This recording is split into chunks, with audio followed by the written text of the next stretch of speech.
Welcome back, Math 170, section 2.7. We're going to revisit some of the applications we spoke about earlier in this chapter. So I'm going to go over a few concepts to get us all on the same page so that we can kind of address some of these problems in our homework.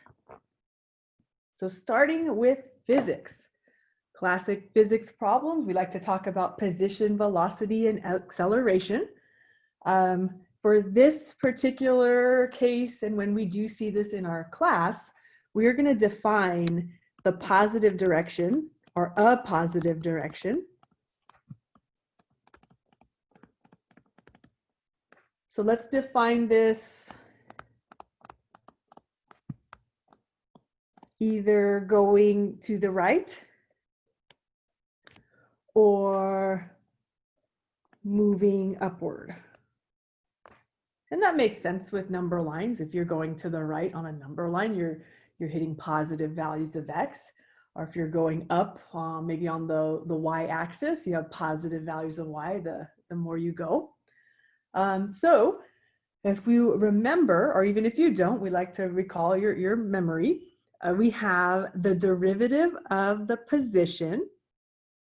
So that's denoted with the prime symbol. That's actually the velocity function. And then if you take the derivative of the velocity function, you have the acceleration function. And the idea is that we have multiple derivatives, first derivative, second derivative. We may have played with that in the last section. So you could kind of relate a little bit backwards. And if you took the derivative of the derivative, you actually have the second derivative of the position function. So you'll be kind of utilizing these as you go along. Just go with the notation and we'll see what happens. So just kind of review, if you haven't had much experience with velocity, just to remind you, whenever the velocity is greater than 0, that's going to imply that your particle, our object, we can say, is moving in the positive direction.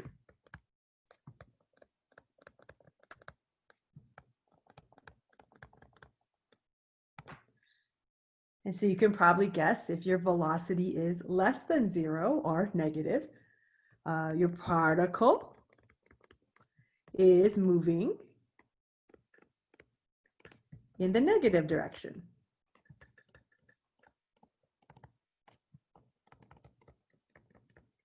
So again, if we defined our positive direction as moving to the right, in this case, the negative direction would be moving to the left. Or if you defined your positive direction as moving up, your negative direction would be moving down. So I hope that kind of makes sense with what you think would happen. One more thing to talk about, because it kind of gives us some boundary points. When your velocity is equal to 0, your particle is not moving at all. So we describe this as the particle being at rest.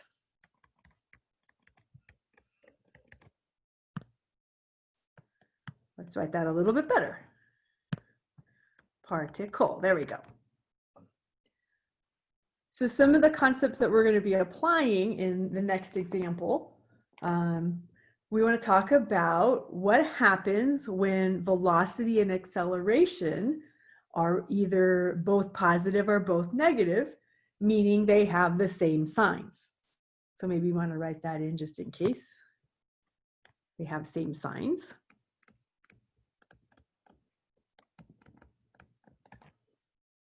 So if this happens, they're helping each other in a sense. So if velocity and acceleration have the same signs, the particle is speeding up. So I want to remember that.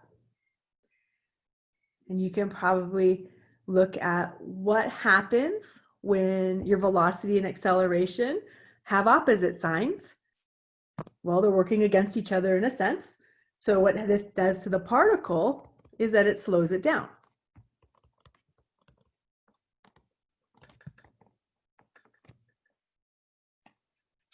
So kind of keeping all this in mind, want to talk a little bit about displacement versus distance. And I'll try to give you a sort of a picture to kind of help visualize this. But when I do play around with this visualizing, I want you to note as I'm describing this particle, please kind of understand it's very hard to describe if I'm drawing it out and if you're taking notes. The particle is actually going to be on the number line moving back and forth. So maybe you want to write that as a little note to yourself.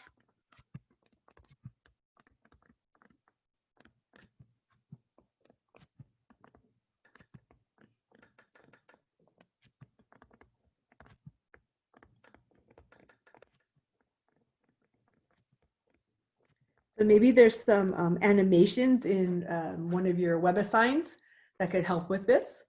But for the purposes of illustration, I'm going to draw the particle above the number line so you see where the directions go.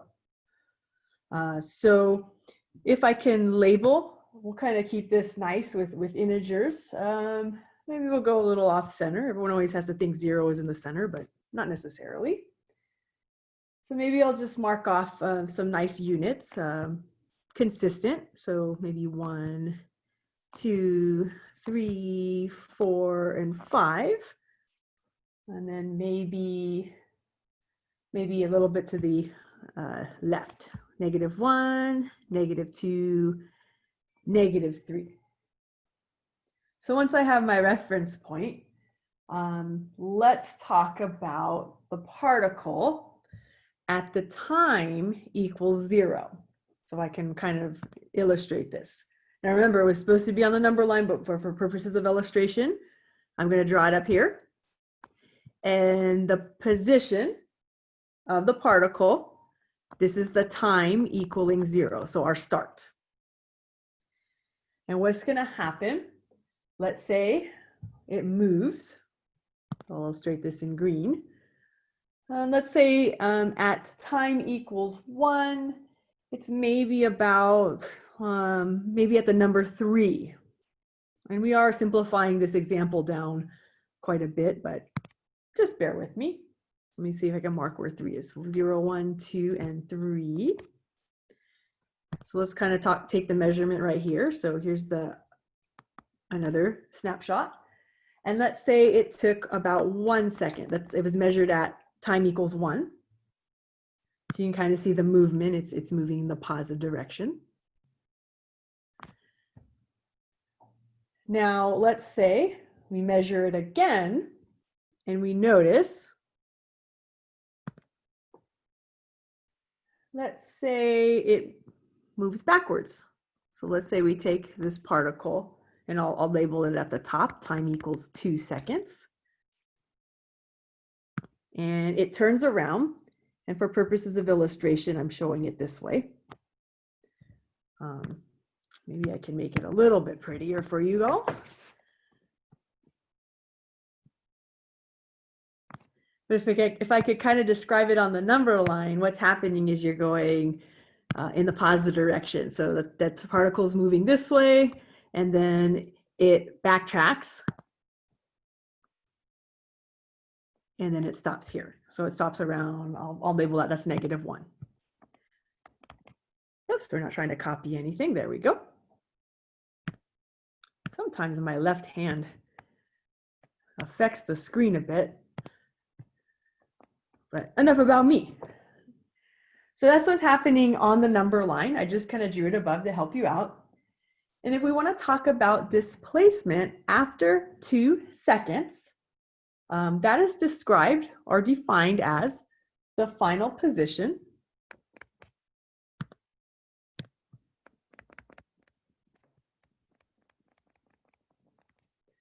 subtracting off the initial position.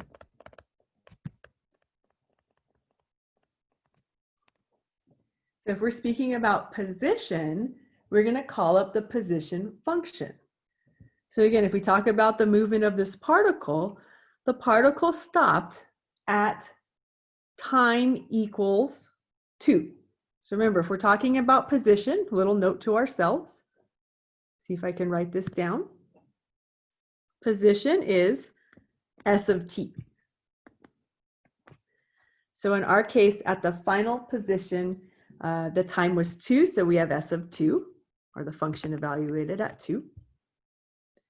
Now, if we subtract off the initial position, a lot of times this is popular. Initial position is where time equals 0. Doesn't always have to be, but it helps.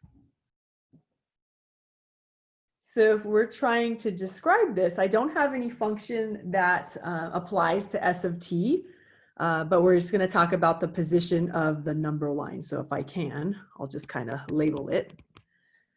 When we look on the number line where we're located, at time equals 2, let's say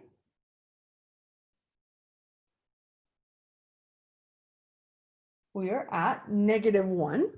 Sorry about that. I had to re-look at my drawing one more time. So this is where we ended. So the position is at -1.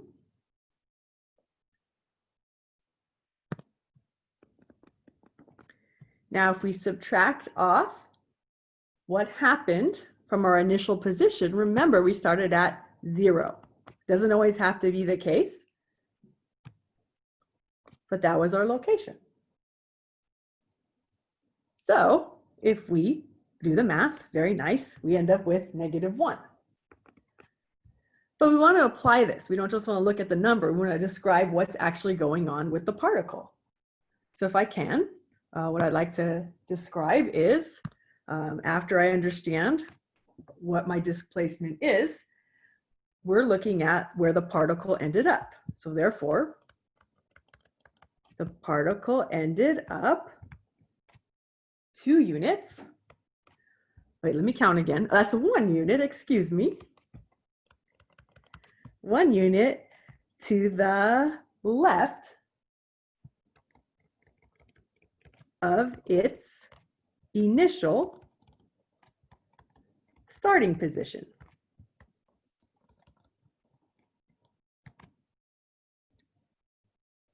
And if we want to be specific, we were given the interval, just the picture, the snapshot of our number line, maybe starting from, if we were looking at -3 all up until 5.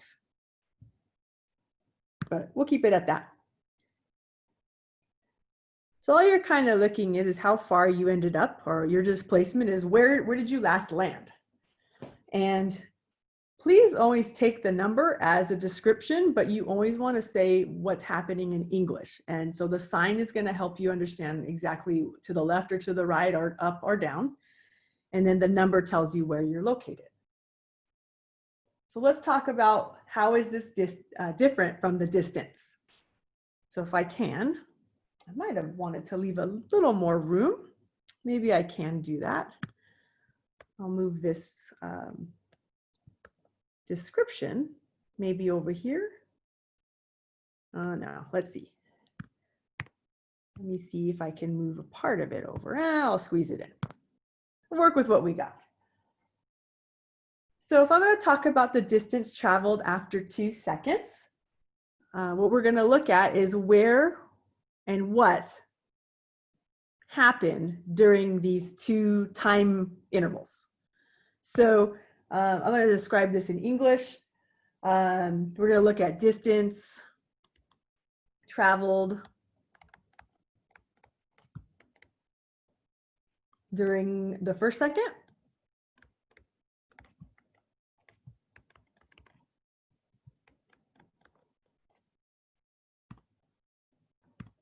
Let me write that down. There we go. And so there's a certain number of units it went. That's added to the distance traveled during the second. Anyways.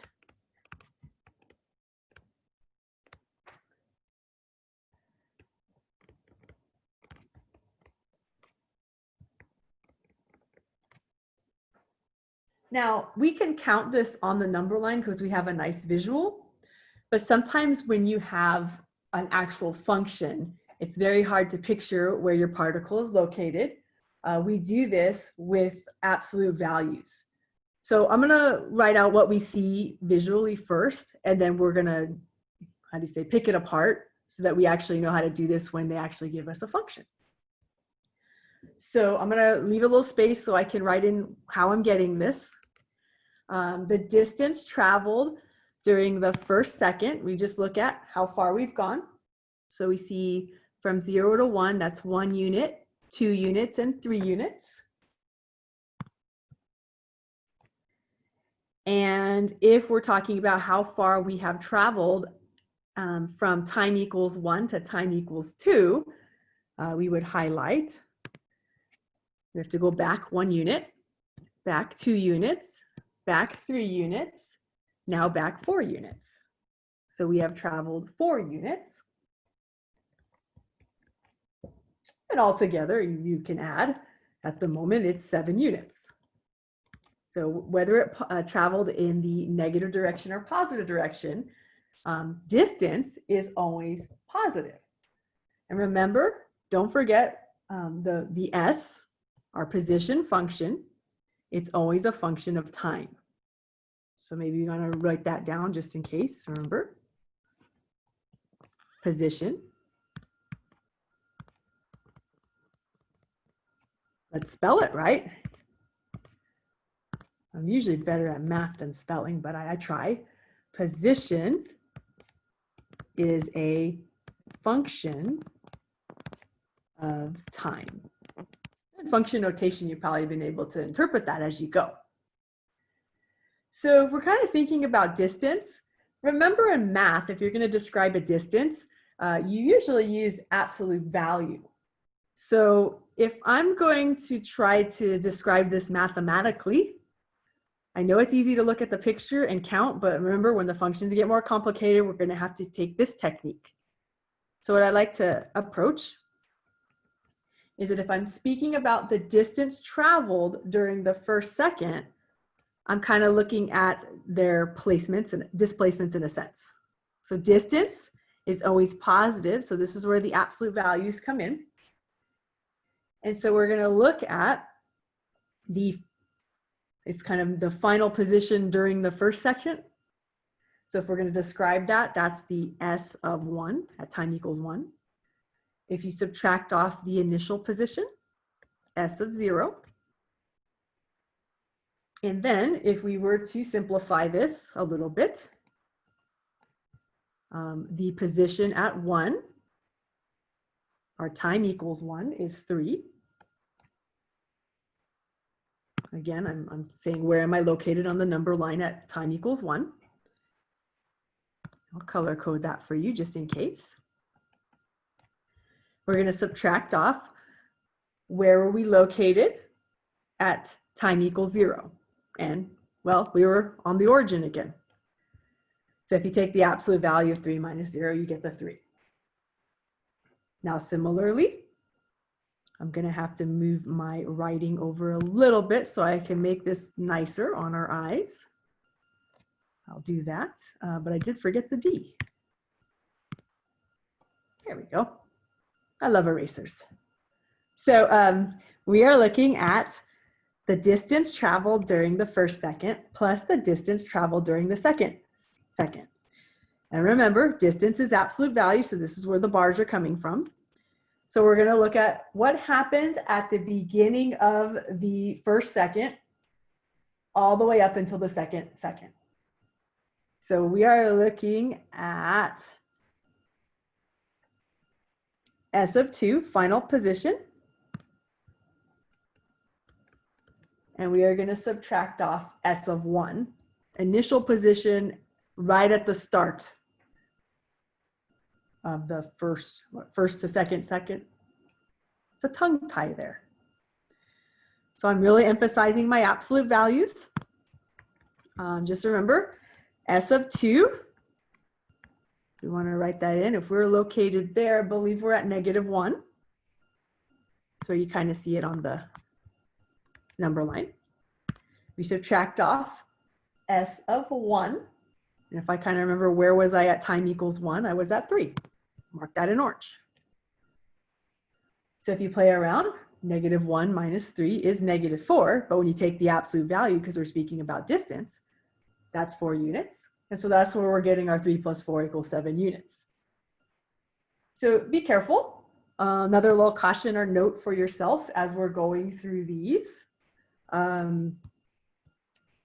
You'll notice that when we talk about displacement, displacement can be positive or negative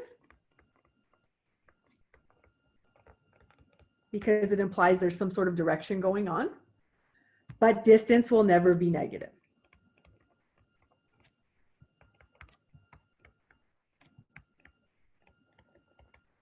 Maybe they tried to make that connection with you back in algebra class when there's a lot of these absolute value functions going on. So that's kind of a nice way to look at this if we actually can count. Nice little concrete example. But remember, the functions are not always as nice as just looking at the one-dimensional number line and looking at it going back and forth. Functions move and particles move in all sorts of directions. So we're going to kind of look at this in a different version, but it's still almost the same. This time though, for this example, this is where you kind of see where you're working with the calculus and the homework. The position is defined as a function of time, and we actually know the formula or equation for it. So we have t cubed minus 6t squared plus 9t, and they're describing to us that s is in meters and t, time, is equal to seconds, or in seconds. And so we're going to ask a few things, kind of stepping on what's happening. They're now addressing or asking us, when is the particle at rest? And they want us to describe what this means in actual English as opposed to math speak. So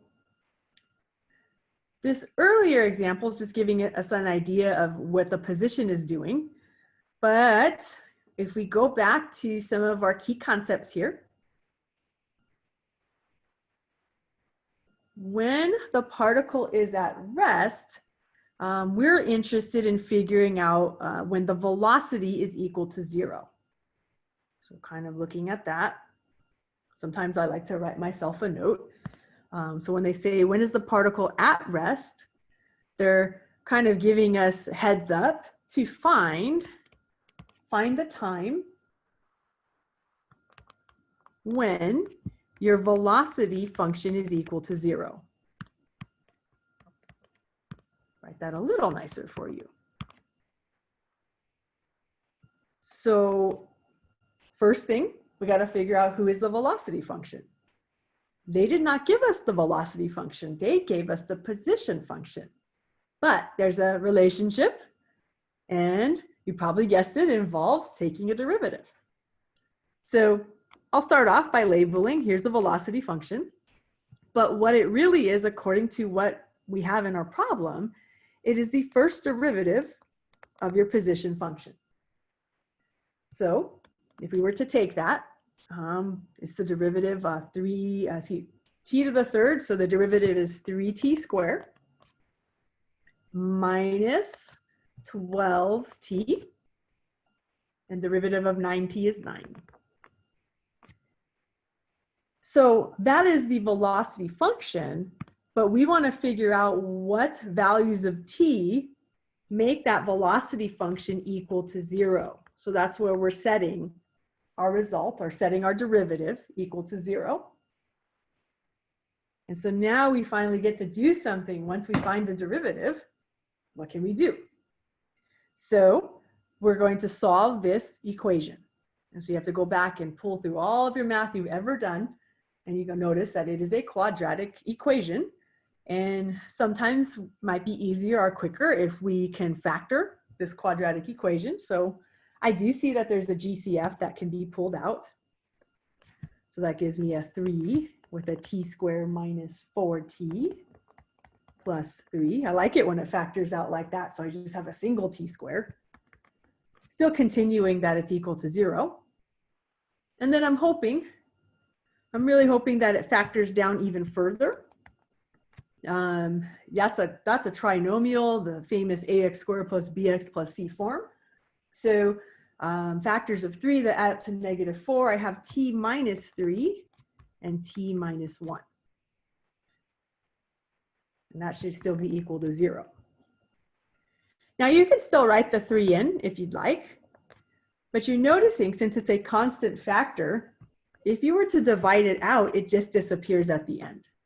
So that's why you'll see sometimes the steps in solution manuals skip. Not obvious, but I always like to address it. So if we solve this, we should get t equals 3 or t equals 1. So we have to think about what we were asking ourselves again. We needed to find the time when the velocity is 0. So remember, time is in seconds, just so that we have this down.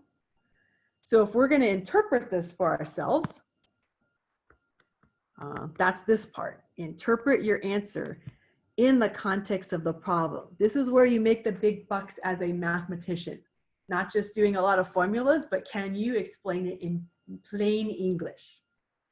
So once we figure this out, we know that velocity is 0 at time equals 3 seconds or time equals 1 second. If we're going to sum this all up, we can say the particle is at rest after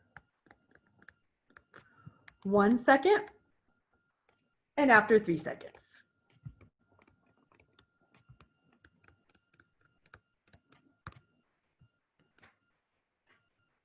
So pretty good to know. So we move forward. All this is kind of setting us up for some of the more complicated issues a little bit later. Maybe I think that's part D, you'll see. But we want to practice. So remember, we're going to address now displacement. So be careful when we're finding displacement. We're asking ourselves, or we're asked to find the displacement of the particle during the first 5 seconds. So I want to be careful. I'm interpreting this correctly. And so if you understand what displacement means, and a lot of times when I'm first starting, and if I haven't done a lot of physics, I remind myself that displacement is the final position minus the initial position.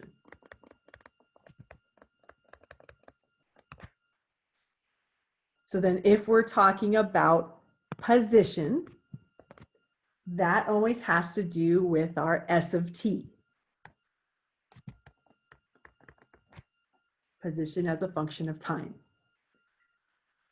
So if we're talking about during the first 5 seconds, we're kind of thinking, well, we assume after or at the 5th second, that should give us the function evaluated at 5. And the initial position, most of the time, we are assuming that it's at time equals 0. So what we then have to go through is, well, this is not as simple as looking at the number line. We have to evaluate what's happening at 5. So plugging in 5, it's what, 5 cubed minus 6 times 5 squared plus 9 times 5. And yeah, we can do that by hand if we'd like. I know S of 0, that one's really quick. I'll do that one. Sometimes because, we can do S of t, but sometimes you'll see me pull up my TI. Cue the TI, if it will come up for me. It's always going to be awkward, but no, it's coming up. I'll show you what's going on. Sometimes it takes a little while to load. Try this one more time. There we go. I'll switch up. And I have conveniently left it on the table feature. And a lot of times, if you're trying to evaluate more complicated functions, and maybe you have to plug a lot of numbers in, a lot of times using the TI will help you with calculating these results, so you don't have to spend a lot of time focusing on, oh, do I add right? Did I get the right sign? there's a lot more complicated things to think about in calculus. So this might help us. So usually what I do is I'll enter the position function. And in our case, it's in terms of t, but how function notation work and how we enter things in the ti's a little differently. So we're going to call our t's x's. So I'd enter an x cubed minus 6x squared plus 9x. And just double check if I've entered everything incorrectly. X cubed minus 6x squared plus 9x, t cubed minus 6t squared plus 9t. Okay, looking good. Now, if I have my table set up, I can go to second window and just make sure your independent variable, in this case, it's x or time. Make that set to ask. So you can scroll down and enter and select if it's not already selected. And then your dependent variable should always be auto. And our dependent variable in our case was y, or in the context of the problem, it is s. Okay, so once that's kind of set up, go back to your table, second graph. And then you can enter as many values as you would like to see what's going on. So we only need to figure out s of 5. So I can enter that in and boom, I get 20. And for fun, you can kind of see that s of 0 is still 0. If you want to find more values of s, maybe we'll have to do that a little later. Now we're setting ourselves up so that we save ourselves a little time. So we'll revisit this maybe in part C, but let's go back and write our results down.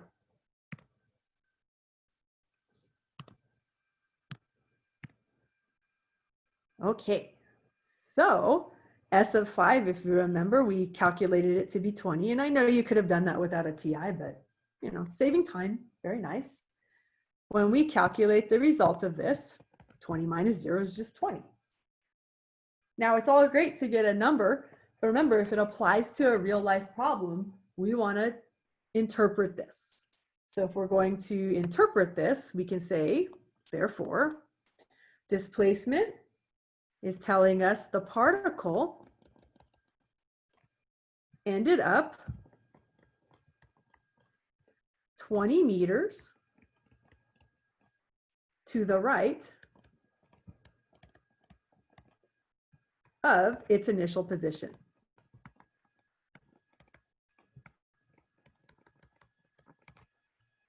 And you want to just be careful. Well, you know, where did we get meters from? Well, S is in meters, and we just found what's happening with the S's. So sometimes it's useful if you want to write in your unit right there. And where did we get right from? That is correct, Leica. We got right because we got a positive 20.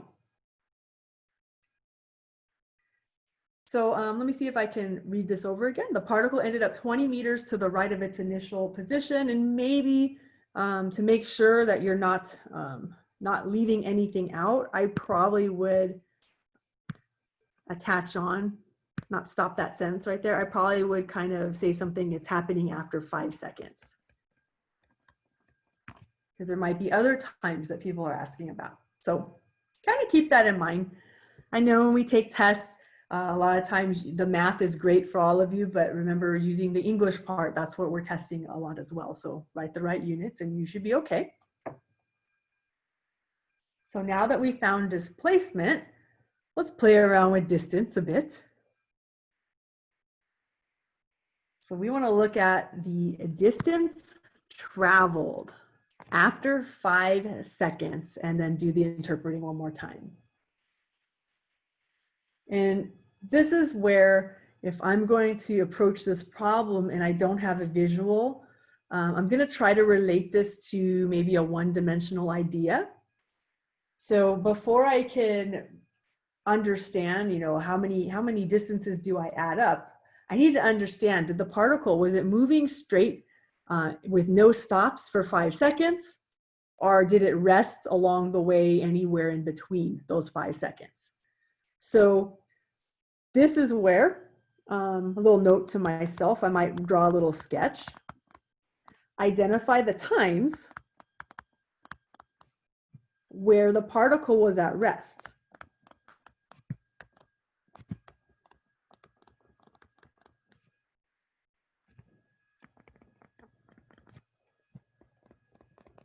So sometimes the particle may change directions or it stops. Like in order to change directions, you stop for like just a brief amount of time. And luckily, we planned this problem out that how do you know when the particle is at rest? Well, part A, we actually found this. There's a reason why we asked that first. So we're going to find that from the velocity that tells us. And from part A, we found that t, time equals 1, and time equals 3, we had rest going on. Now, the other thing we might want to talk about is, you know, the particle can be moving beyond the 5 seconds, but if we're taking a snapshot in time, we also want to address the endpoints of your interval. So they'll specify, you know, how many seconds. And remember, the endpoints of the interval, we started at time equals 0 and ended at time equals 5. And so with these, I like to draw a quick little number line to get me started.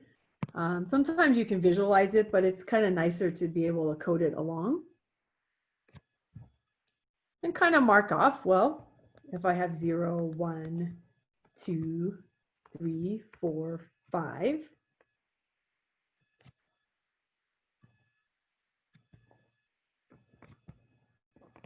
There's a reason why I only labeled those. My endpoints of the interval were 0 and 5. And my times where my velocity was at rest, or excuse me, my particle was at rest when velocity is 0, was time equals 1 and time equals 3. I'm kind of making sure I kind of can see those. Just getting kind of a quick snapshot. Not really paying attention to the function at the moment. So what I'm interested in is at time equals 0, so if I could color code it, it ended up going from 0 to time equals 1 and it stopped.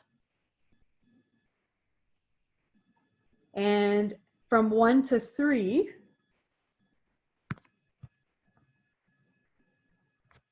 it moves a little bit more seconds, I suppose. And from 3 to 5. Now, remember, this number line is only to give you an idea of what's happening at time. We are thinking about the position function. And unfortunately, the position function wasn't a particle moving on the number line. It's defined by s of t. So if we're going to take our total distance,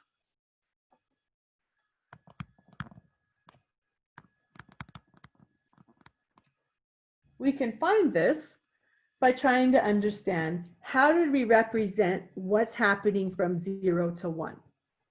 And that has to do with our position at the final part, take away the position at the initial second. I always have to slow down on these because I get tongue-tied. Remember, everything has to do with position, but remember, distance is always positive. They will have absolute values.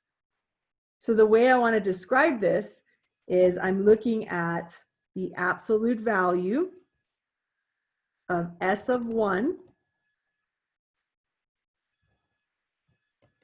minus s of 0. And it doesn't matter which way you write the inside. Function evaluated at 1 minus function evaluated at 0. At the end, because we're talking about distance, we're just looking at the positive case.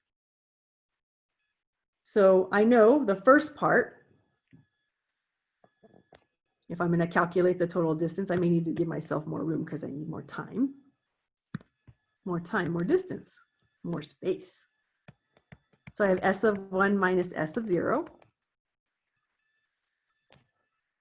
Now I'm going to add this to what's happening in the green region, so I should say. So I'm going to look at how am I describing this in terms of position and distance. So again, distance, it's not just 3 units because we're speaking about the function. We can apply it as the function evaluated at 3 minus the function evaluated at 1. So that's what I'm looking at. I'll add that on. And then the last piece, what's happening from time equals 3 seconds and time equals 5 seconds, we can describe that again as a distance. The function evaluated at 5 seconds minus the function evaluated at 3 seconds. So I'll add that on just so that you could kind of see where everything's coming from. So when I'm drawing my quick snapshot or my number line, I'm really referring to time at this moment. But when I have to calculate the position, everything is based on S of t. In our case, it was t cubed minus 6t squared plus 9t. And so if we're looking at our calculation we have to make, I'm going to have to find values of S where time equals 0, 1, 3, and 5. So this could be where your TI comes in handy.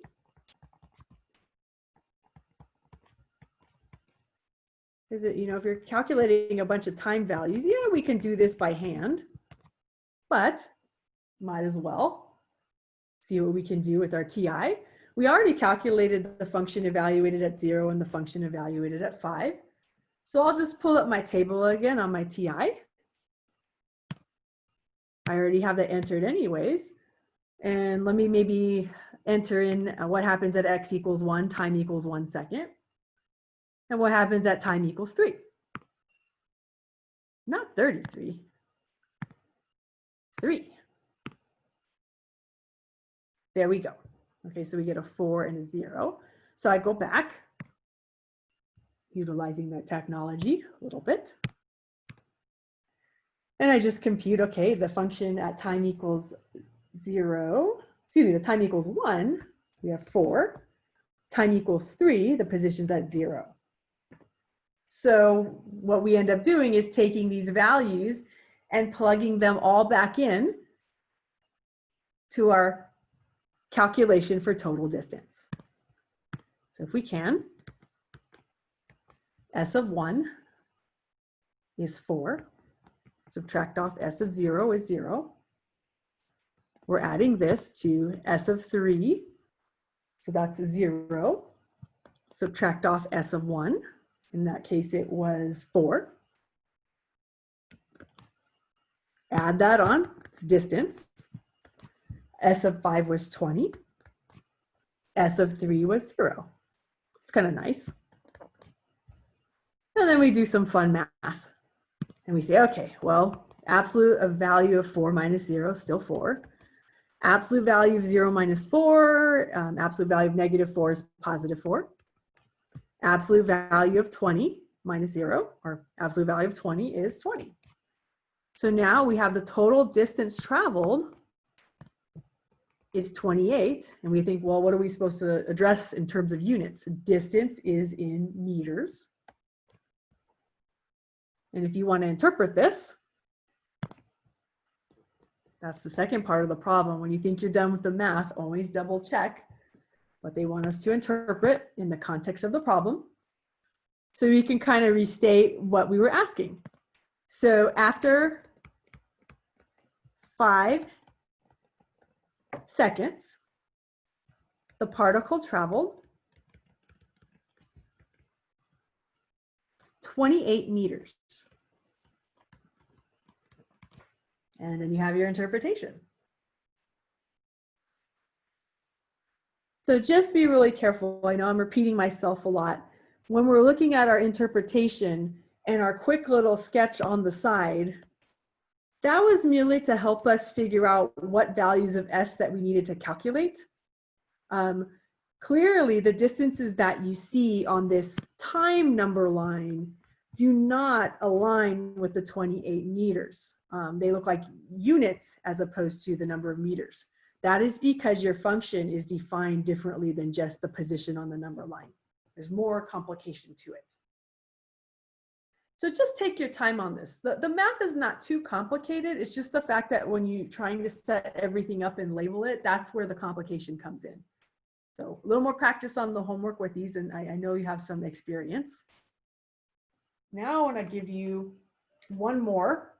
This is where it's a little complicated in terms of, I don't always see this when I'm looking at the explanation that the author is giving in the book, or sometimes the WebAssign explanation is not quite, how do you say, sometimes it skips a lot of steps. So I'm going to try to explain it the best I can. And I'm very visual, so you can kind of see where I'm coming up with my little sketches on the side. So bear with me, please. So part D, culmination of the problem. We want to determine the intervals when the particle is speeding up and when the particle is slowing down. So I'm going to highlight that or underline that just so I remember. Those are key words because I remember being introduced to this at the beginning of the section. I have to understand, what does it mean for the particle to speed up? When does it mean for the particle to slow down? And so if I kind of go back and look a little bit, it's okay to do that, right? Just not on a test, you got to kind of remember stuff. But it has to do, when they use the words speeding up and slowing down, has to do with you comparing the signs of velocity and acceleration. So I'll write myself a little note. Go back. So this kind of a hey note to self. We need to compare velocity and acceleration. And when we're doing this, we're looking at the two places. We want to look at where's the velocity at 0. And it also helps to understand what's happening when the acceleration is at 0. That's helping you understand, are you positive or negative, if you know where those boundary points are. So if you remember, with the velocity, we already calculated it, but it was what, 3t squared minus 12t plus 9. That was the derivative of the position. We set it equal to 0, and we got the t values was happening at time equals 1 second and time equals 3 seconds. Now, acceleration, you're kind of looking at this in the same idea. How do we find acceleration? Well, acceleration, see if I could do this in purple. Acceleration is the first derivative of the velocity, or the second derivative of the position. But since you already found the velocity, it's a lot quicker to figure out that derivative. So the derivative of 3t squared minus 12t plus 9, we should have 6t minus 12. And now if you set it equal to 0, you're giving yourself the position, or the one side of the time where your acceleration is negative, and the other side of that value you get is when your acceleration is positive. So when we set this equal to 0, really quick, what do we have? 6t equals 12, or t equals 2 seconds. So what I like to do is I like to make a number line. So I'll kind of give this to you in a step-by-step process of where my brain is headed. This is kind of me talking to myself. Oh, I am talking to myself. I'm making the videos. Actually, Leica's around here, right? Well, anyways, we're going to make a number line.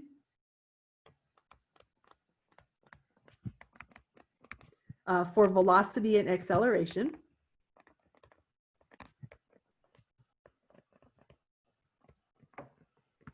And what I like to do is I like to kind of make sure that they're lining up at the right times. So if I can, I'll draw, I'll do this in black. I'm running out of colors.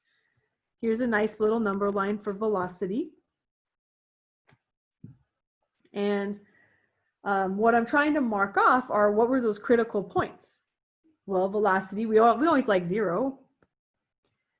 And where do we care? Where the particle was at rest. So we kind of mark off where's 1.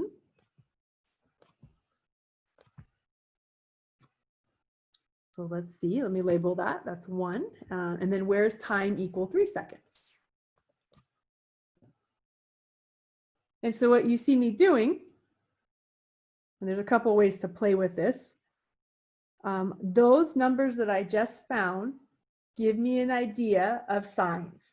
So I can break up my number lines. It's kind of like the sign analysis method in a sense, if you remember from pre-calculus. Sometimes they call it the sign graph. But I'm allowed to break up the velocity into 3 different regions. And I can kind of look at the sign of each region. Before I do this, we're gonna have to do a little bit more. Maybe I can.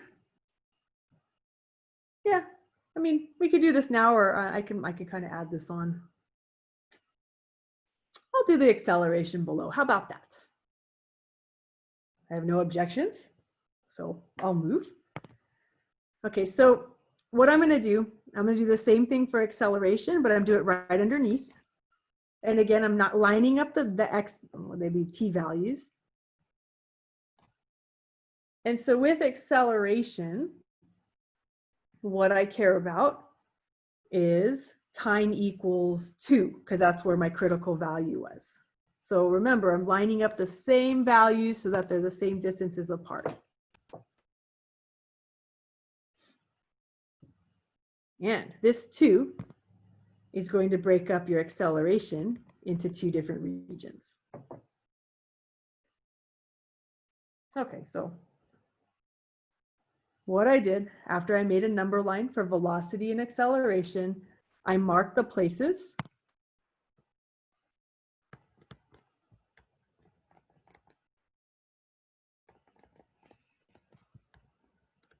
where velocity was 0 and where acceleration was 0.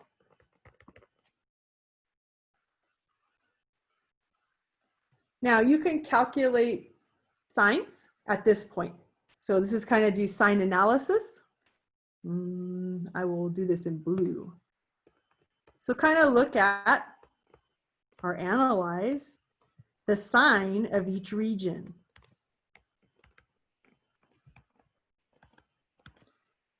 And there's more than one way to go. You can kind of use your TI to help you play. But what we're doing is we're actually calculating test points for each interval. So see if I'm going to run out of space. I might run out of space, so I'm going to move on to the right side. So if we look at test points, it's still number 3, test points for each interval that we see. I'd be looking at, and maybe the TI might be a little easier for me. If I'm looking at my velocity, I'm broken up into 3 different regions. The region between 0 and 1, and then the region between 1 and 3. So maybe I'll just pick a nice number in each interval. And if I was going to do that, you know, you can pick anything, but I calculate what is the velocity at 0.5. That's a nice decimal. What is the velocity at 2? That's a nice number, 2. And what is the velocity at 4? Doesn't have to be these ones. So you can either take these numbers, use your TI, plug them in, and just figure out the sign. Or you could go back into the formula and kind of find a shortcut to figure out, oh, let's see if we plug them in, what happens. Maybe sometimes that involves us looking back at the factored form of the velocity. That might be a quick way to do it with, you don't get to use your graphing calculator. But we get to use our graphing calculator. So let's do this. Now, I have to remember, if I do use my graphing calculator, let's go back. I have to remember that I did not enter the velocity function in. So what I need to do, I can't get confused with the acceleration. You can either erase everything out, or if you have color codes or you understand where to look, you can now plug in your velocity function. So in this case, it would be 3x squared minus 12x plus 9. And then if you go to your table, not graph, I mean, that's another nice way to analyze things, but let's go to our table. You'll notice that my y2 is my velocity. So if you have color codes, it's nice to know, oh, the red is the velocity, the blue is the position. If you don't have the colors in your calculator, you just have to keep track of knowing who is y1 and who is y2. So now I'll leave the other values in just so that we can inspect them. If I was picking a point in each of the regions and I wanted to click 0.5, I'd be looking at the red, and I notice I'm getting a positive number. And then I'll click in what happens at 2. I look at the red and I get a negative velocity. And then what happens at my next test point 4? I get a positive velocity. So if I go back, I don't really need to know their actual values. I just need to know whether they're positive or negative. So let's do that. So remind ourselves, I think we got a positive velocity at 0.5. And what you're trying to do with this region is you're saying, oh, what does that mean? That means that I've got a positive region right here. In the region that includes 2, we got a negative. So that means that whole region can be represented with a negative sign. There's that sign analysis or sign graph. And then when the velocity is evaluated at 4, we got a positive. So we can mark that as a positive. So now you know where the velocity is positive, where it's negative. And we do the same thing for acceleration.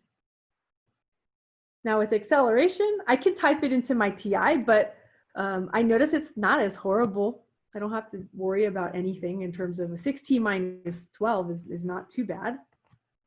So what I'm caring about, there's a couple ways we have to play with this, and I'm going to tell you why I'm doing things a certain way. I'm interested, I want to find where is the acceleration positive and where it's negative. So I know my cutoff point is happening at 2. So I'd have to pick a test point on each side of the 2. So maybe I can click, what's happening at 1. And then what's happening, what's on the right side, that's happening at 3. Pick these numbers, make your life easier. So here I can look at the 6t minus 12, and I can easily calculate, well, 6 times 1 minus 12. That's going to give me a negative number. And then 6 times 3 minus 12 is going to give me a positive number. So I could kind of see the region that contains 1, I should have myself a negative.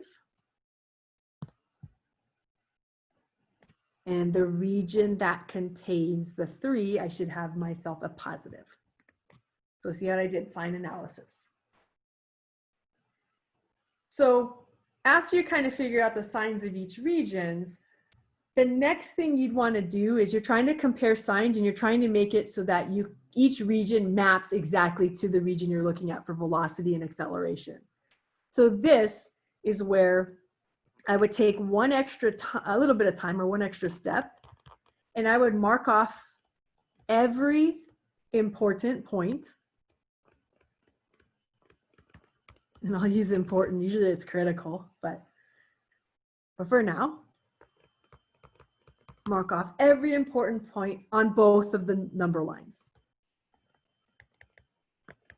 So it usually has to do with the subdivisions. So for example, 1 was important for velocity, but it wasn't quite important for acceleration. All we'll do is continue the dotted line to help us realize that we're kind of splitting this region into 2 pieces. 2 was important for acceleration, but not quite velocity, but all we'll do is extend this dotted line so that it covers the velocity. So you're kind of subdividing velocity a little bit more. 3 was important for velocity, so we're going to extend it to be important for acceleration. So now both the velocity and acceleration have 4 different regions to look at. And after you do this, after you're marking off the important points, what I would recommend, I'm running out of colors. I'll just do this. I'll do this in red. I would redraw signs of each regions for each of the parts. So what does that mean? Pretty much, we see how this distance from 0 to 2, it was originally negative. Sometimes it's nice, if you can, just write 2 negatives in so that you can compare that with velocity.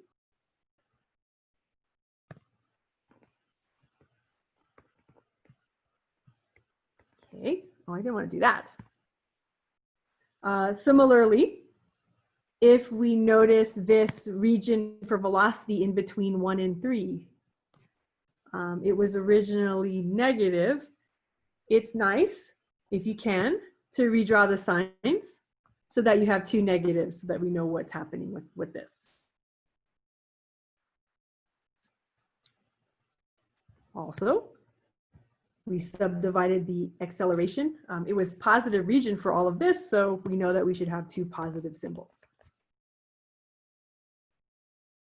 So what I'm trying to understand is looking at each of these regions. There's, now color coding this is going to be a little interesting. Let's use purple. I have the region from 0 to 1. I have the region from 1 to 2. I'm running out of colors. Do me a favor and just kind of roll with it. I'm going to use turquoise again. I also have the region from 2 to 3. And the region from 3 and beyond, usually stopping at 5, but we didn't deal with this yet. So what I'm trying to do is compare the signs of velocity and acceleration for the purple and the turquoise or teal regions. So you might want to look at comparing the signs. Let's do this in green. Speeding up is when the signs of the velocity and the acceleration are the same. So little notes. So now we're going to interpret. Okay, so let's see. If I look at my velocity, the regions where I see that they have the same signs, there's the teal region here. And also, oh, they're both teal. Look at that. Kind of nice. So notice we have the same signs.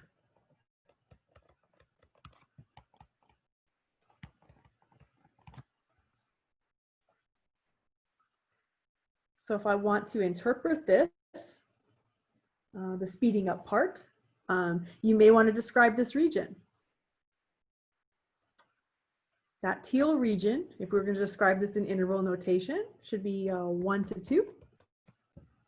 If we're going to describe the other region, for now, we'll just say 3 to infinity. That's what we're looking at.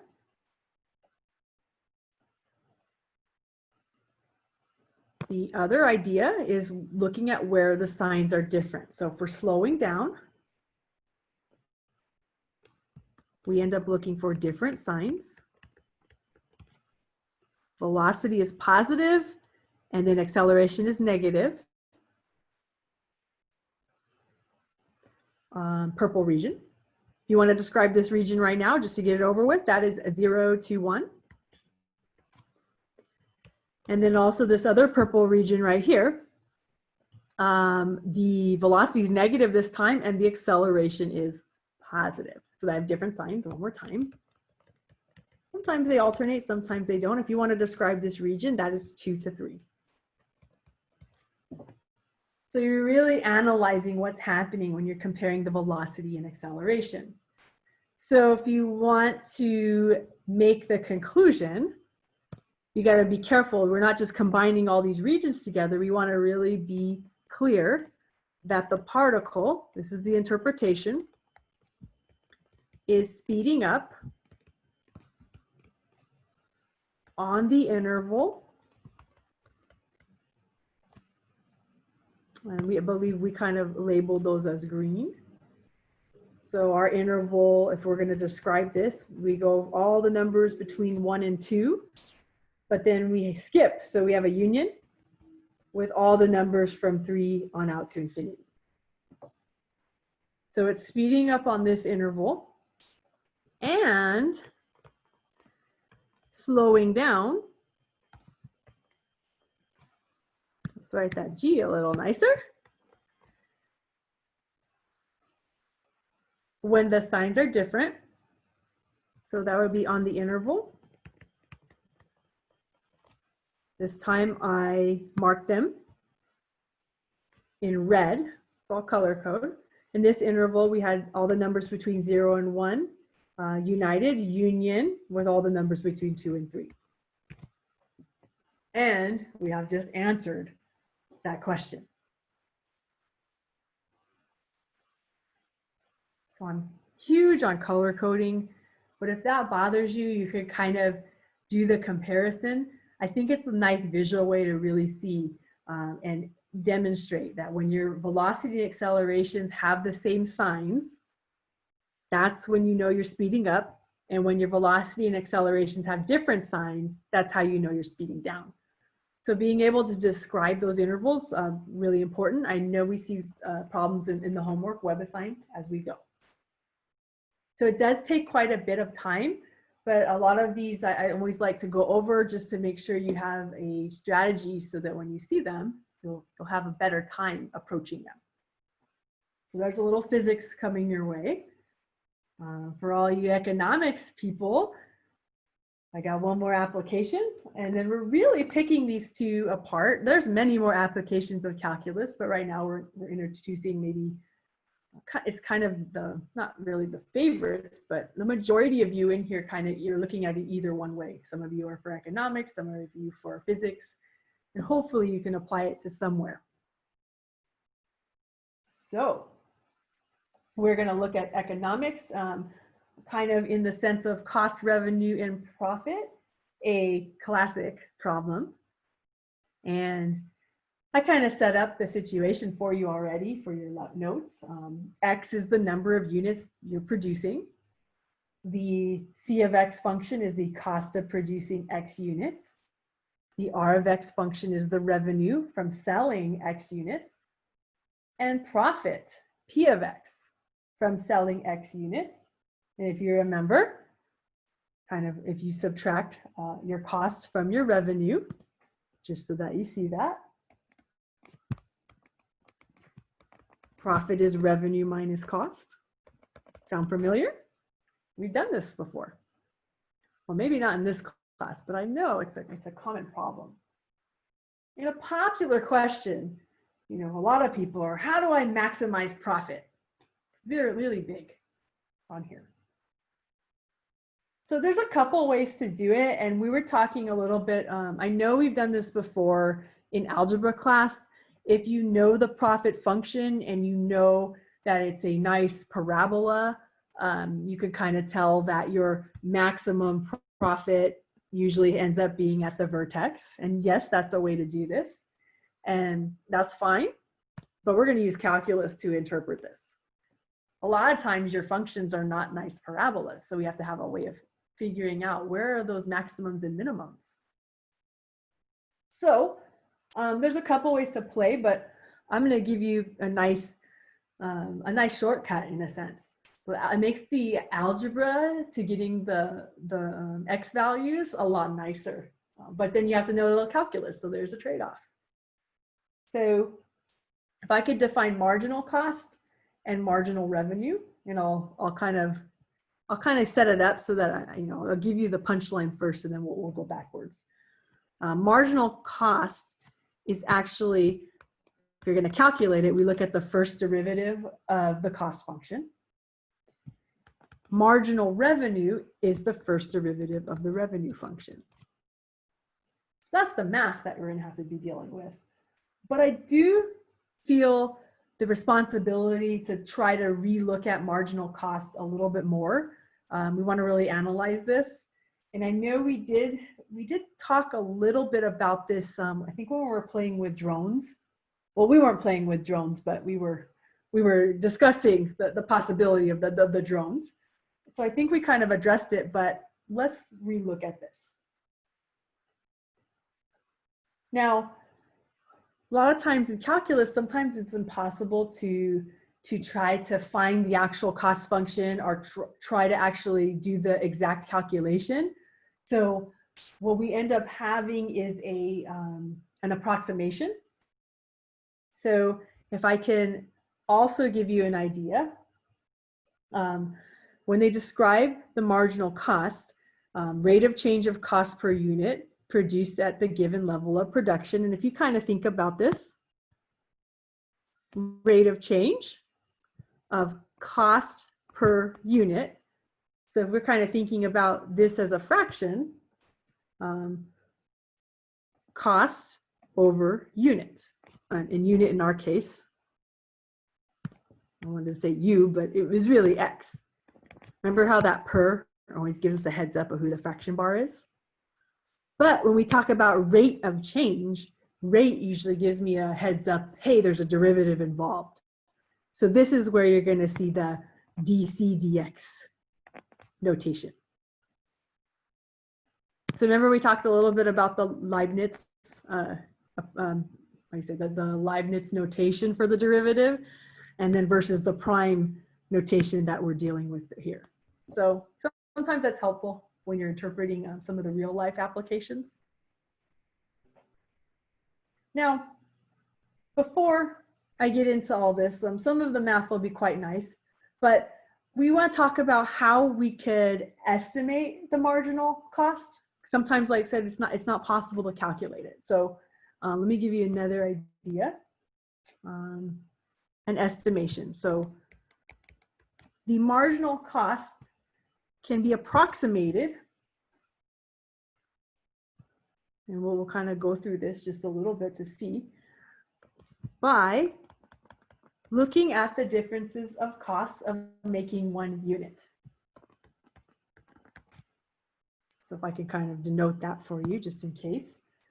This notation right here, we're looking at the cost of making, not one unit, but it's the unit number X plus 1.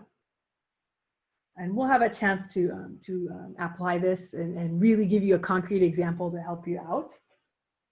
But if I could kind of like set up like an example or just a hypothetical situation, using my dog, of course, because she participates in our videos all the time. Suppose I'm interested, I made her a cool toy to keep her interested in herself so she doesn't bark during our videos. And I think that I have something going. I think that I can market this and I can end up selling it and making money for myself. So if I want to market my dog toy, I gotta have to think about, well, what am I looking for? Should I, let's see, before I can sell it, I kind of have to figure out how am I gonna rent my factory, because if you make 1 or 2 or 3 or 20, probably can do that from home. But eventually I want to go big scale. So I have to rent a factory, probably because I'm going to be making so many. I want to rent a machine, maybe to help me. And then maybe I need people to help me get started. So I have to kind of think about it. To produce one of my dog toys, even if I'm not making it at home, and if I want to go big scale, maybe it's going to cost me like $25,000 after I do all of that, renting factory, machine, hiring people. You know, well, if I make the second toy, it's still going to cost me about the same. Maybe even after making 100 of those toys, it costs me about the same per toy. But once I hit a point where I'm being consistent, I'm being more efficient in trying to make these dog toys. The millionth one that I make, number 1 million, might cost me 25 cents just because we have everything all set up. So we kind of like to ask ourselves, like, just so that we can kind of have some hypothetical ideas. For example, you know, after making, you know, 25,000 dog toys. Should have come up with something more interesting, but Leica thinks it's interesting, right? Oh, yes, you do. Anyways, after making 25,000 dog toys, we might want to ask ourselves, what is the cost of making just more?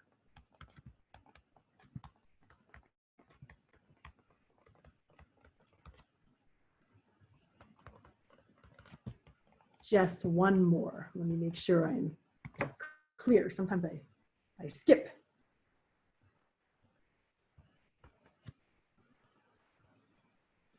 So let's suppose I'm totally thinking about, I could answer, well, I have 10,000, 25,000 dog toys. Maybe it's going to cost me about the same. Maybe it's $1.50. Who knows? We could calculate that eventually. But then the question ends up leading to, after making, you know, 1 million, what would be the cost of making just one more?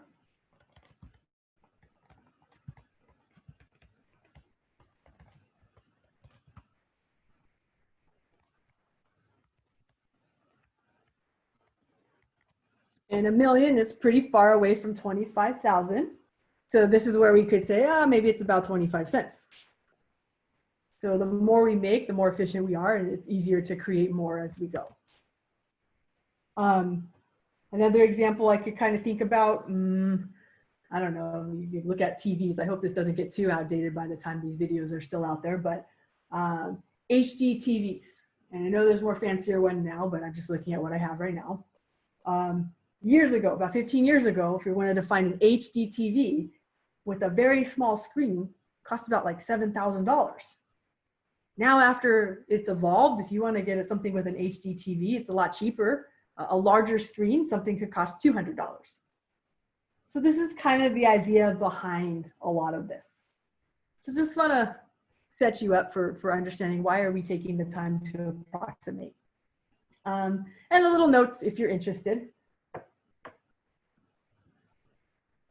We'll kind of utilize these a little later. I know they don't seem like quite connected concepts yet, but you know, if we end up talking about profit, profit is revenue minus cost. Well, if revenue and cost are nice functions and you can take the derivative of them, you can actually find the marginal profit if you want by taking the derivative of each individual function. And we kind of go back and kind of go back where we talked about maximum profit, kind of thinking about this, if we end up getting, you know, just look at these guys carefully, you know, maximum profit occurs, and it kind of occurs in both ways. When your marginal profit is equal to 0, that implies that your marginal revenue is equal to your marginal cost. Very similar to maximum profit, or profit equals 0 being, I say, when they talked about the break-even point, that's how I'll kind of bring this back. When they talked about the break-even point, that's when your revenue equals cost. So that's when you can either set profit equal to 0 or revenue equal to cost. Well, maximum profit occurs when you look at the derivatives.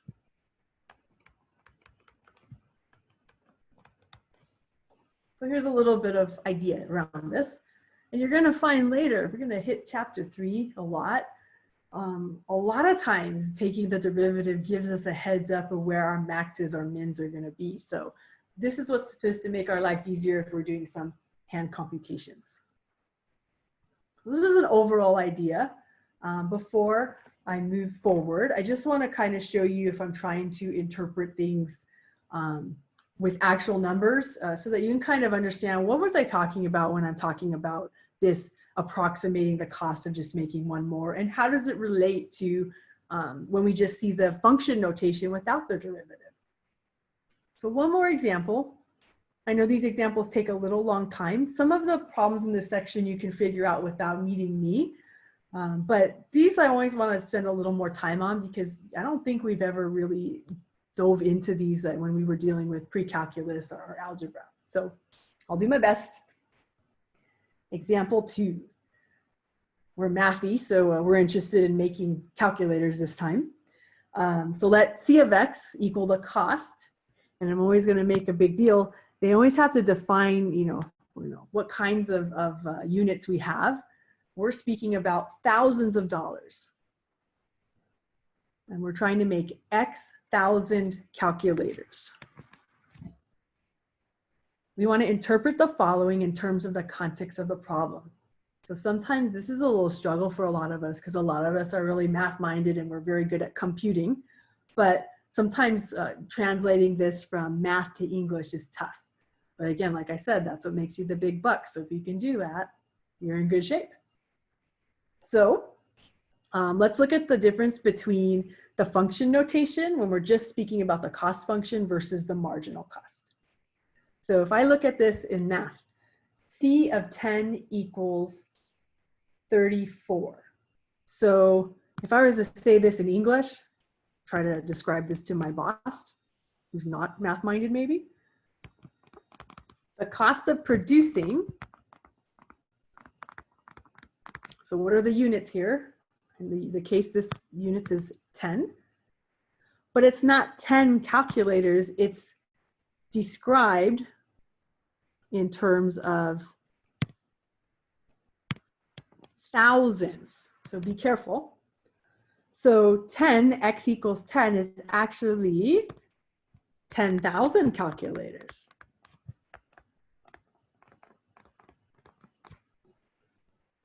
And the cost of this is, again, we're looking at what's the result. Whoops, I wanted to highlight that. In our case, we can say, well, the result is 34, but we have to be careful because it was talking about 34,000. So just kind of look into this. Sometimes they switch the units on us because it'll give you less zeros in the problem. And that's convenient, especially if you don't want to do all these by hand. It's really easy to lose a zero along the way. So there's some interpretation for you. And by the way, while we're doing this, because sometimes this might come up, a little note for you. I know I didn't ask it in this example, but maybe I'll revise this later. If you were going to talk about the average cost, remember average cost is the sum of what happens, the sum of everything divided by how many you have.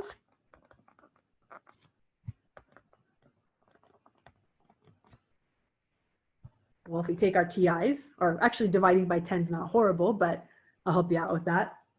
That's about $3.40. And if we're taking the units in mind, it's per calculator. Little unit rate coming your way. Now, if you want to describe this in terms of calculus class, or sometimes they do ask us the same thing. Maybe they ask us for the average cost. That would be me calculating what was the cost of making 10,000 divided by how many. So C of X over X is another way to talk about average costs. That might come up in the homework. I'll get back to that. Okay, so here we go. This is the first time, maybe not the first time. I don't remember. It's been a whole few sections ago, but we see that derivative notation. I'd like to highlight that. It's really hard to see, but that's letting us know we're talking about rates. Usually that's really big when you talk about applications. Derivatives and rates go hand in hand. What often helps me is going back to the Leibniz notation and just kind of understanding when I spoke of C prime X, that is the derivative of the cost with respect to X. And then if you kind of think about what your units were, cost units are money, dollars, and thousands. And X is how many calculators. So this is in thousands of calculators.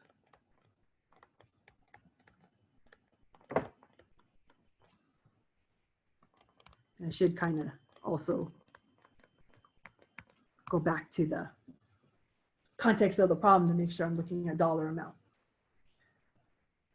So if I'm going to interpret this, I kind of have to think about what's going on. I'm going to think about what is the function value. Maybe I should do that in a different color. We'll do it in pink, if possible. Okay, here we go. After producing, that's how many? 10,000 calculators. The cost is, now let's look at this a little bit carefully. Do we have a positive value or a negative value? So 0.85 I do see as positive. So that's where we're saying increasing. Remember, derivatives and rates go hand in hand. So this is what we have to say, increasing at a rate. That's important. Of, and this is where the interpretation comes in. If we're looking at our result, the result is 0.85 over 1. So what we're looking for, I'll kind of use it this way. 0.85 per calculator.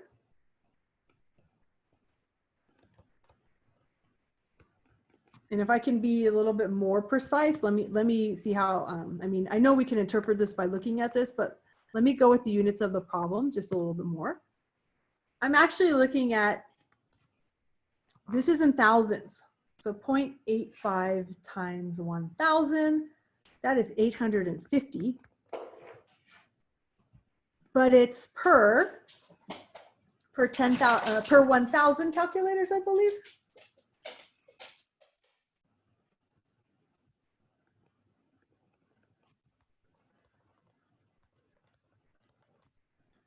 Just the way I can write this out for you, the best way I can describe it. I know it's not pretty, but if you just rewrite it so that it's a fraction where you put 1 underneath, that gives you the fact that you're saying 0.85 thousand over 1,000. That's where I'm getting my results right here. Okay, now if I want to simplify this, I'm going to have to make the English a little bit better here because I still see some math with that fraction bar. The best way I would go, here we go, one more time. You have erasers, but you can also write in additional because I know I'm trying to describe where my thoughts are going. I have $850 per 1,000 calculators.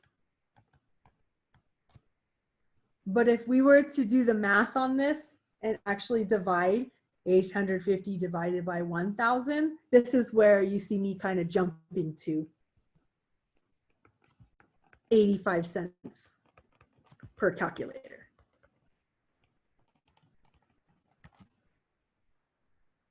So we want to be really careful. We're talking about rate, not so much that the cost of the 10,001 calculator is 85 cents. It's a lot more. We're talking about the rate at which it's changing. So by dollar amount, in a sense, how much is it going up as you change at that particular point?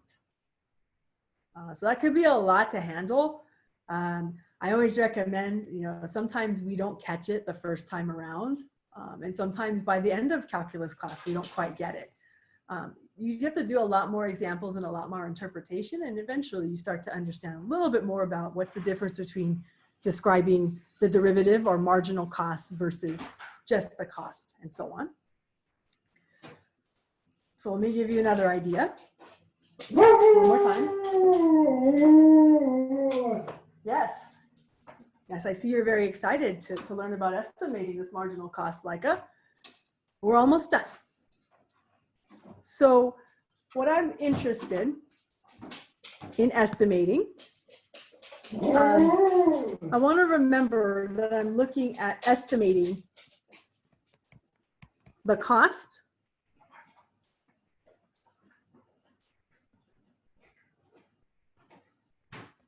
So let me kind of give you my formula back from my last one. So marginal cost is equal to the cost of the x plus 1th calculator, I guess, minus the cost of the current calculator. Now, when you look at this, you don't quite see that notation. What we're trying to deal with is what is cost at 11, what is cost at 12, what is cost at 15. Well, we don't even have that equation. So we have to kind of come up with a way with understanding this based on what we know already. They've only given us values at certain points along this function. So we don't actually have the function. If we had the function, it's a lot nicer. So that's what I'm trying to say. When you, or the reason behind wanting to estimate is because you don't always know what your original function is. So we're using this idea to really help us get what happens if we solve this relationship for the x plus first. In this case, I guess calculator. So if I do that, a little bit of algebra, we just move the cost, add cost to both sides. So we can say the cost of the x plus first calculator can be approximated by the marginal cost plus the original cost of the preceding calculator. Take a little time on this. It is not an easy concept to absorb at the moment, but the more you practice, the better we get at this. So the best way I can work on these with you is to try to rewrite when I see this notation. You know, obviously, if I knew the cost function right away, all I have to do is plug in 11 and boom, I got it. But we don't. We only know a few pieces along the way. So what I like to do with these, you'll see me rewrite the notation in terms of what I'm looking for over here. So if I can, maybe I'll rewrite it so that you see these versions underneath my actual approximation. So I'm looking at C of 11. Sometimes if I write them under this approximation in the blue, it gets confusing. So I'll work on this. So we have C of 11. So that is the cost of the 11th calculator can be approximated by the marginal cost of the 10th calculator plus the actual cost of the 10th calculator. So we actually know these data points based on our previous parts. If we don't, we had to figure them out. They have to tell us. So if I plug this in, I figured out that it was about 0.85. And I know at this point, you could continue to use this notation, or sometimes we know we're approximating, but this value, whoops, I didn't mean to do that, sorry about that, is actually equal to what we're writing below. I must be on eraser. There we go. We know that that's equal, but I know we're approximating the cost of the 11th calculator. That's why I'm using squiggly equal signs. But that's added to what's the cost of the 10,000th calculator. And I should be really precise here. It's a lot of saying and writing to speak about. It's 11,000 versus 10,000. My apologies, the end of the day. So we have the cost of the 10,000th calculator. And we found that as 10,000 calculators, I'm sorry, 34,000. I have to look back at what we wrote earlier. Okay, so just be careful. I'm getting tongue-tied between the TH and then the actual number. So let me restate that one more time. We're looking at the marginal cost. What's the rate? How's the rate increasing after we make the 10,000th calculator? And then we're adding that on to the cost of making 10,000 calculators. That translating won't come out that nicely in the transcript. I apologize. And then let me be careful also, because our units are in terms of thousands already, for purposes of simplifying the math, we don't have to attach those zeros unless you're really excited. We can do them now or we can do them later, which I'll show you. Might be a little easier for you. So we end up having 34. Come on, here we go. 34.85.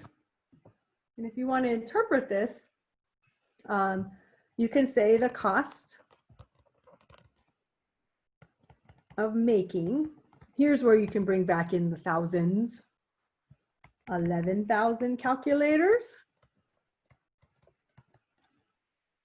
is, now this is about, now remember it's 34.85 times 1,000, so that would be $34,850. This is because we use the approximation. So we went 1 unit beyond what we already had. And sometimes people get confused because when you speak about 1 unit, it kind of depends how the original problem is situated. So the extra unit in our problem actually represented 1,000. Again, it's kind of convention of making the math look a little prettier by erasing zeros in a sense. So what I want to look at, you know, I've got C of 12, the cost of making 12,000 calculators. And this is where we do a little bit of hand waving. That's the best way I can describe this. If we're going to approximate C of 12, we can use our formula up here. I mean, that's no different. So we can say, okay, that's the same thing as saying the marginal cost at 11, the 11,000th, I guess, plus the cost of 11, or at 11. Now, here is where it's a little bit tricky. We have an exact idea of how to calculate C of 11 in a sense. See if I can mark this for you. We actually did it above. So let me see if I can mark this in. This is what's happening right here. So I'd like to replace that with that expression because we really don't know what exactly it is. And I'm going to use a little bit of math just to kind of not plug in the numbers right away, but give you an idea of where I'm getting at. So that's C of 11, one more time, was approximated by this formula. Okay, now brace yourselves. Here is where we have to do a little bit of hand waving. And I'm going to write it this way. I'm going to show you that this statement right here, this marginal cost of 11,000, that can be approximated by the marginal cost at 10,000. And the reason why we can do this, this is kind of where sometimes the book really scales over this, but I'll do my best. Since X is going to be eventually so large, like 40 million, maybe I'll just write this down just so that maybe you want to write this down.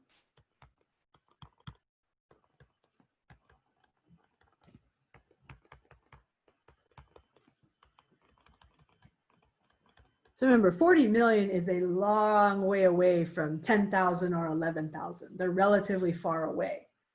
What they can say, they wave their hands a little bit. Well, the marginal cost for 11 is about the same as the marginal cost for 10. So the best way I can describe this or think about it is that 10 and 11 are pretty close together. And even if you're talking about 10,000 versus 11,000, if your number of units produced is super far away from that, like 40 million, then you can say that the two units are pretty much the same. That's the best way I can look at it. Kind of repeat yourself a little bit on that one. So what I'm trying to get at, if we do this, a little bit of math before we start plugging in all of the numbers, you could kind of see we end up getting some like terms. So you see that we have two C prime of 10s. So all I'm doing is combining like terms. And I still have the C of 10. You can do this now, or you could plug the numbers in later. It doesn't matter. But we end up getting 2 times 0.85, which we calculated earlier, plus 34, which we calculated earlier. We kind of have this up here for parts A and part B. Now, if you want to figure out what's that value, well, when we do the calculation, we get 35.7. But if we interpret it, remember everything's in terms of thousands, we can say the cost of making 12,000 calculators is about, you cannot take away the about part because we have the approximation. So that's 35.7 times 1,000. Yes. So that would be, draw that dollar symbol, $35,700. And similarly, if we are still relatively close to our unit, you know, I know 11 and 12 or 11 and 10 are 1 unit away from each other. But if you're going from 10 to 15, 10,000 to 15,000, it seems like a lot if we're only dealing in thousands, but if we're dealing in millions, 40 millions or so on, being close to 15, 10 is pretty close to 15, or 10,000 is pretty close to 15,000. So similarly, if you want to play with this, you can go through and say, well, keep replacing as we go, but I'm going to look at it this way. C of 15. I'll line these up the next time I write these lecture notes. Technically, what we end up having is 5 C prime 10s.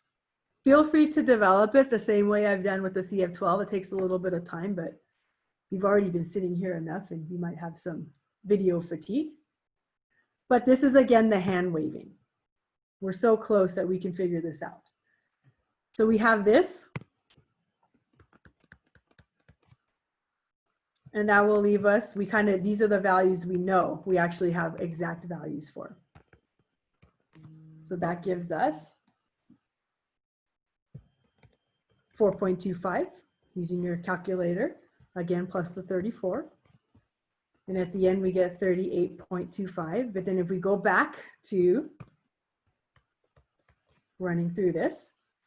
Again, what we were just doing is we were estimating the cost of making